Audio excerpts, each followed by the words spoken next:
Assalamualaikum warahmatullahi wabarakatuh. Salam jumpa kembali untuk seluruh sahabat-sahabat YouTube, sahabat media, serta para pemirsa dan seluruh para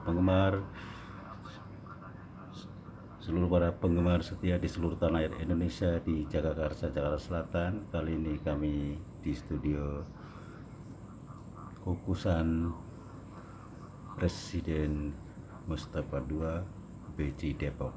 Kembali kepada untuk seluruh para penggemar, para pendengar setia di seluruh tanah air Indonesia maupun sahabat-sahabat YouTubers dan sahabat media, baik di dalam negeri maupun di luar di sana. Semoga senantiasa kita tetap dalam lindungan Allah Subhanahu wa taala.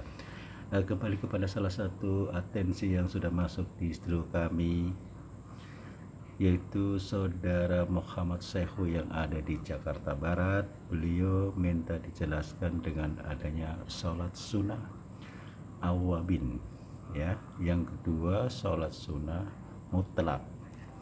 Terima kasih sebelumnya untuk saudara Muhammad Sehu yang ada di Jakarta Barat telah bergabung bersama kami dengan radio RAS yang ada di channel Sadang. Saya pribadi selaku pemandu pembawa acara radio RAS yang ada, mudah-mudahan Anda bersama keluarga tetap dalam lindungan Allah Subhanahu wa taala. Dan untuk seluruh sahabat-sahabat yang aktif mengikuti kajian ini, mari kita kaji bersama. Mudah-mudahan dengan mengikuti kajian, insyaallah Allah akan menggantikan pahala dan Allah akan memudahkan segala hasad-hasad kita dan diberi kebahagiaan kita serta selamat dunia akhirat. Mari kita mulai dari pertanyaan yang pertama, ya. Sholat sunnah awabin. Sholat sunnah awabin adalah sholat yang dikerjakan setelah mengerjakan sholat maghrib, sedikitnya dikerjakan 2 rakaat, ya, dan sebanyak-banyaknya dikerjakan 4 rakaat dengan 2 rakaat 1 salam. Sholat sunnah ini sebaiknya dilakukan setelah zikir sholat maghrib dan setelah sholat sunnah ba'diyah.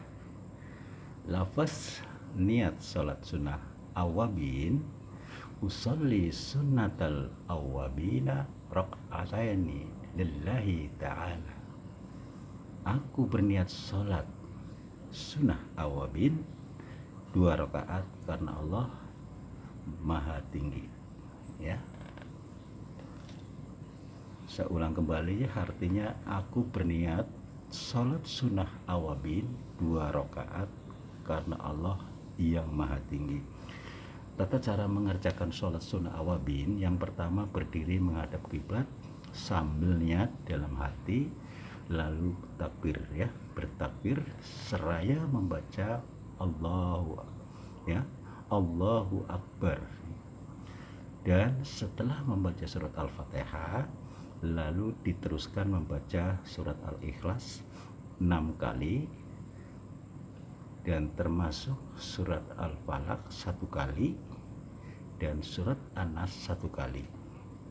Demikian juga dengan rakaat yang kedua, ya, yaitu sehabis salam 2 rakaat ini, maka sholat lagi 2 rakaat dan dibaca pada rakaat pertama dan kedua sesudah Al-Fatihah surah mana saja yang dikehendaki, bebas, ya. Selanjutnya itu sesudah itu pula berdiri lagi dengan niat yang sama, dilaksanakan 2 rakaat dengan bacaan pada rakaat pertama sesudah Al-Fatihah bacalah surat Al-Kafirun, dan pada rakaat kedua sesudah membaca surat Al-Fatihah membaca surat Al-Ikhlas, ya, jelas. Saya akan menjawab pertanyaan yang kedua, yaitu sholat sunnah mutlak, ya. Bahwasanya sholat sunnah mutlak ini yaitu sholat yang boleh dikerjakan dalam waktu kapan saja dan tanpa sebab, asal tidak bertepatan dengan waktu yang terlarang, ya, untuk mengerjakan sholat dan bilangan rakaatnya pun tidak terbatas dengan setiap rakaat atau salam ya. Cara mengerjakan sholat sunnah mutlak ini sama seperti mengerjakan sholat sunnah yang lain, baik gerakannya maupun bacaannya, yang dimulai dengan takbiratul ihram dan diakhiri dengan salam. Hanya saja niatnya yang berbeda ya. Usolli raka'atain sunnatan lillahi ta'ala Allahu Akbar. Aku berniat sholat sunnah 1 rakaat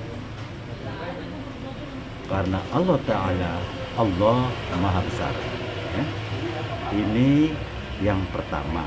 Kalau untuk 2 rakaat niatnya yaitu usolli raka'atain sunnatan lillahi ta'ala Allahu Akbar ya. Kalau 2 rakaat seperti itu niatnya, aku berniat sholat sunnah 2 rakaat karena Allah Ta'ala, Allah Maha Besar. Demikianlah untuk saudara Muhammad Sehu yang penanya, mudah-mudahan Anda jelas. Kalau kurang jelas Anda ulang kembali ya video ini. Mudah-mudahan buat seluruh para pendengar, para penggemar yang setia ikut kajian ini, harapan saya terus dan terus kita menambah ilmu buat wawasan kita, karena hukumnya wajib ya. Tidak semua orang akan memahami, sedangkan orang untuk sholat wajib pun berat.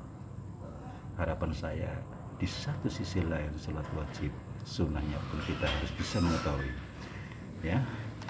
Ini mohon maaf, ada satu pertanyaan penambahan dari sahabatnya Muhammad Sehu, bahwasanya pernah pengalaman belajar penolak hipnotis katanya ya, tapi mungkin karena sudah cukup lama nggak disikirkan, pada saat dia bertemu dengan seseorang yang tidak dikenal, ditepuk punggungnya, dia terkena. Alhamdulillah katanya, untungnya dia tidak punya, dalam arti kata dia tidak membawa apa-apa, baik HP, uang, kebetulan memang sedang lewat dekat rumah. Namun sempat saat itu dibuat dia bingung, sedangkan kurang lebih beberapa menit katanya baru dia sadar orang yang sudah tidak ada. Pertanyaan sahabat Muhammad Sehu bertanya, solusinya seperti apa? Solusinya mudah, coba Anda cari video saya sebelumnya, ada tentang masalah ilmu penolak hipnotis atau ilmu hipnotis. Itu sekaligus penolak ya, karena amalannya tidak lepas dari Quran.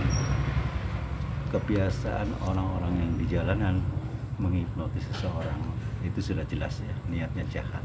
Insya Allah dengan amalan-amalan yang ada tidak akan pernah terkena kita, karena dari rumah pun kita sudah keluar, sudah siaga ya, sudah siap. Jadi kita selalu siaga karena amalan-amalan itu sudah dikerjakan. Coba kembali lagi untuk sahabatnya daripada Muhammad Sehu ya, nanti tolong sampaikan, mudah-mudahan beliau mendengarkan langsung. Suruh mempelajari video-video sebelumnya, di situ ada pembelajaran ilmu hipnotis ya, atau penolak hipnotis ya. Mudah-mudahan jelas untuk sahabat-sahabatku yang setia yang mengikuti kajian ini, dan termasuk saudara kita Muhammad Sehu. Sebelumnya saya ucapkan kembali terima kasih atas bergabungnya Anda bersama Radio RAS yang ada.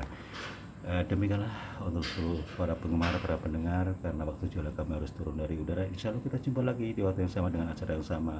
Apabila ada salah-salah kata dalam penyampaian, baik sengaja tanpa sengaja, saya pribadi mohon maaf. Wassalamualaikum warahmatullahi wabarakatuh. Ihdinas siratal mustaqim.